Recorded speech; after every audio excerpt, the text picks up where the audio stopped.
Elles viennent ici 1 à 2 fois par semaine. Jeanne, Philomène et Marie, nous la verrons plus tard à l'image, pénètrent fréquemment dans ce quartier situé à l'est de Nairobi. Nous sommes le lundi 3 mars 2025, il fait 33 degrés.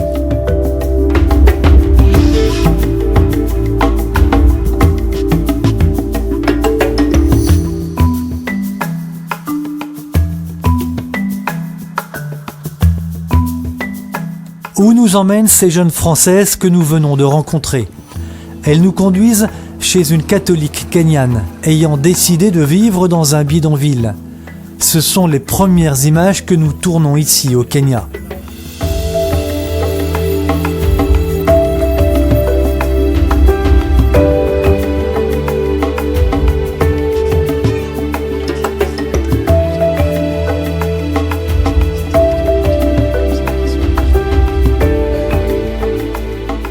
Pour rencontrer cette femme dont elles nous ont très vite vanté les mérites, nous devons remonter cette rue, en emprunter une autre qui n'a plus de bitume, puis passer sous ce portail.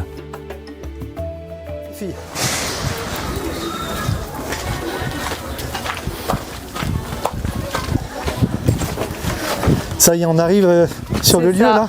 Ici, avant il n'y avait pas ça du tout, c'était pas peint. Ils ont tout fait. Alors.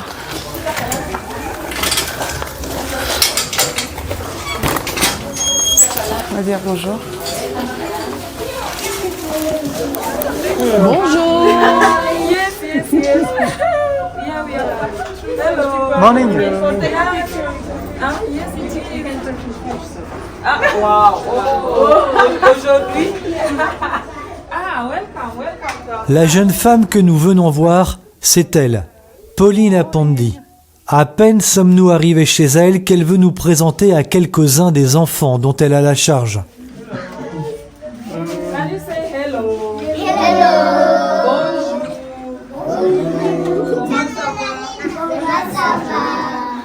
Ça va bien.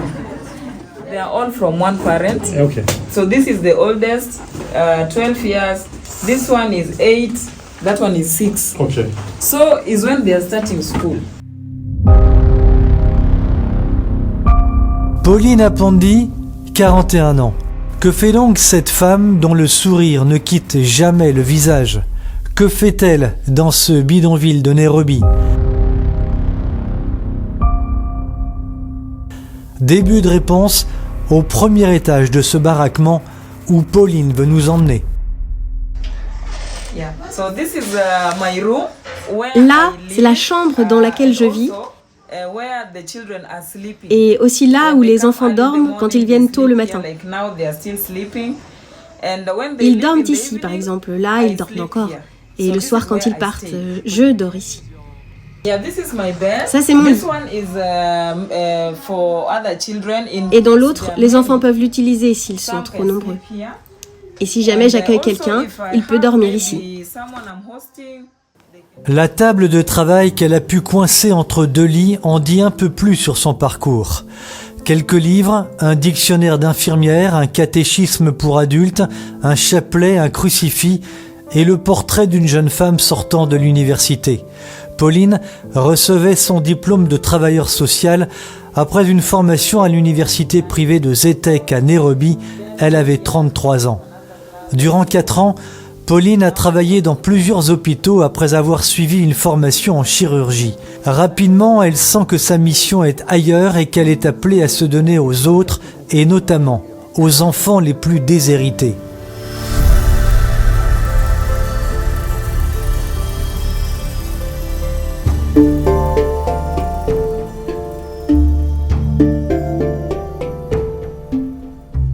Nairobi, la capitale du Kenya. 5 millions d'habitants, 110 bidonvilles, dont celui de Kibera où certains considèrent qu'ils sont près de 2 millions à s'entasser. S'entasser pour survivre. À Nairobi, 60% de la population vit dans des bidonvilles. Sur ces images prises par notre équipe, nous découvrons des milliers de baraquements construits en tôle ondulée, des kilomètres de tôle.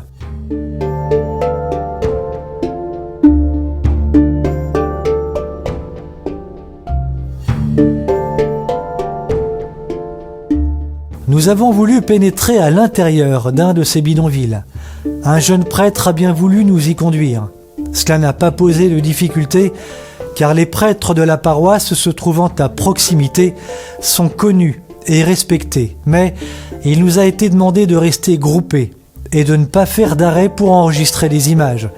Ici, de jour, si les vols à l'arraché sont fréquents, c'est surtout la nuit que les risques sont grands, les règlements de compte ne sont pas rares.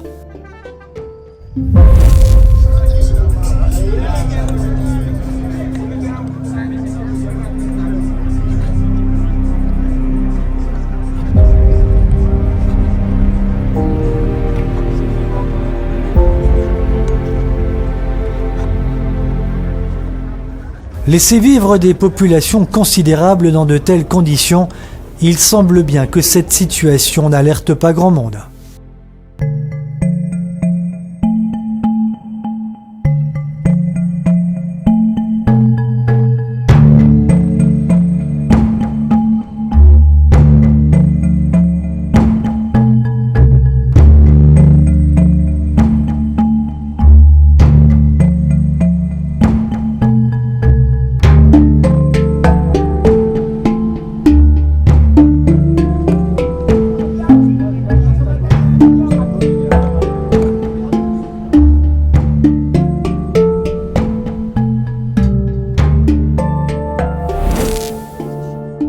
Retour chez Pauline à Pondy.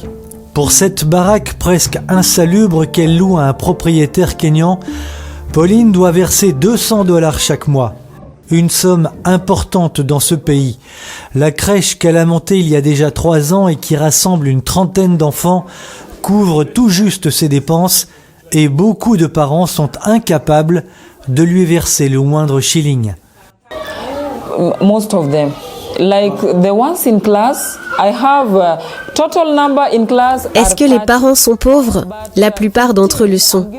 J'ai 30 enfants dans la classe, mais j'en prends une quinzaine gratuitement parce que les parents ne sont pas capables de payer. 15 d'entre eux ne payent pas parce que leurs parents consomment de l'alcool, n'ont pas de travail ou n'ont pas de bon travail. La vie est très mauvaise. Du coup, les enfants vagabondent et traînent partout, du soir au matin. Il n'y a personne qui s'occupe d'eux. J'en ai 15 et pour eux, c'est le service gratuit. Parce que je n'ai pas pu acheter le terrain, j'ai décidé de louer cette maison. J'ai récupéré les enfants au village et quand le nombre grandira, on prie Dieu de nous donner un plus grand espace et de commencer vraiment l'école. Pauline Immaculée, c'est son deuxième prénom, ne se contente pas de faire juste garderie pour enfants délaissés ou abandonnés. Elle leur donne aussi des cours. Elle tente de les instruire, malgré le handicap de certains, et insiste sur l'importance de la prière pour commencer et pour bien finir la journée.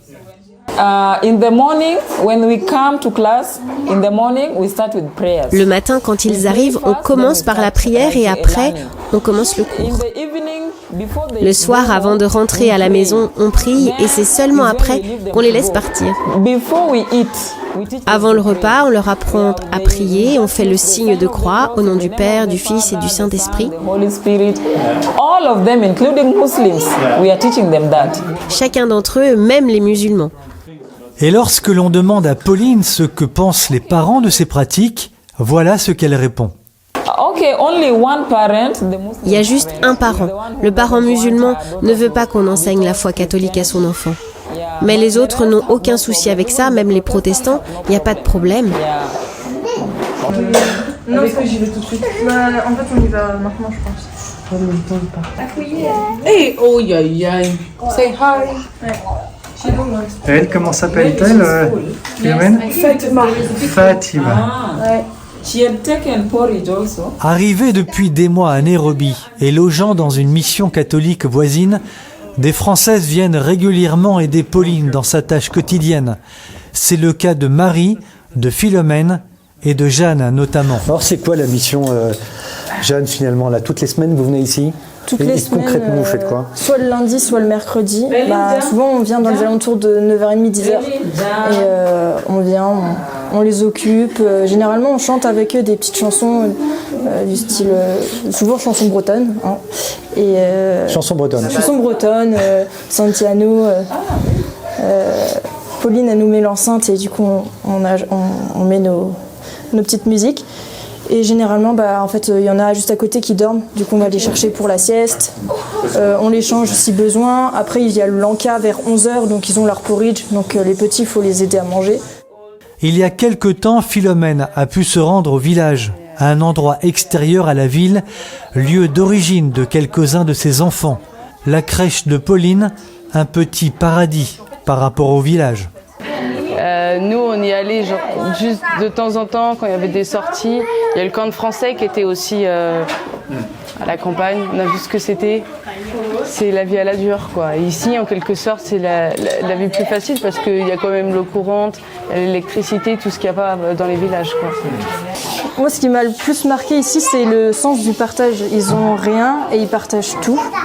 Et souvent, c'est les plus pauvres. On prend l'exemple de l'école, on donne quelque chose à manger à un enfant.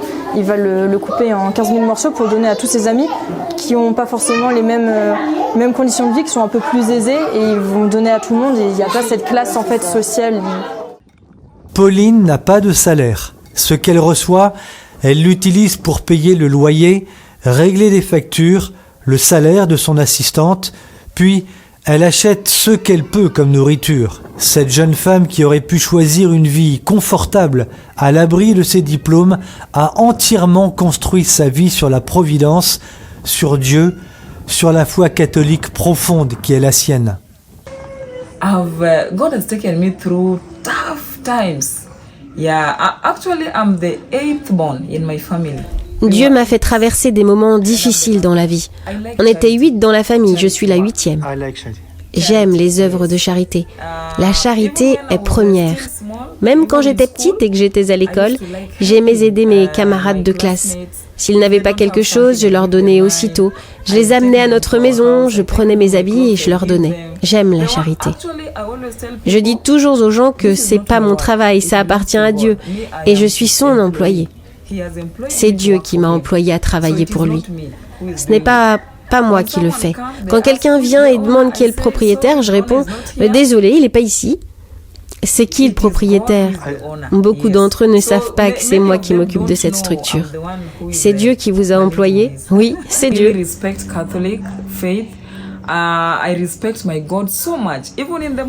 Je respecte profondément la foi catholique et je respecte tellement mon Dieu, même quand je me réveille le matin. La première chose que je prends, c'est mon chapelet. Je me réveille toujours avec mon chapelet. À 4 heures du matin, je récite mon chapelet et je le finis. Et c'est à ce moment que je peux sortir de mon lit. Parce que je sais que sans la permission de Dieu, je ne peux même pas faire un seul pas.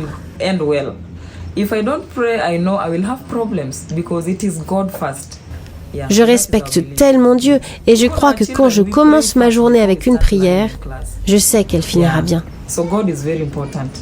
Et Pauline de conclure, c'est pour cela que Dieu est vraiment important pour moi.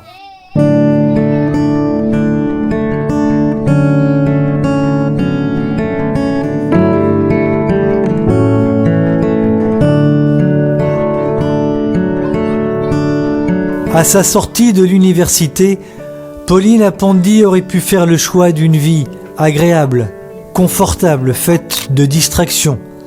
Elle a préféré vivre pauvrement, s'exercer à la charité et confier tous ses projets à Dieu.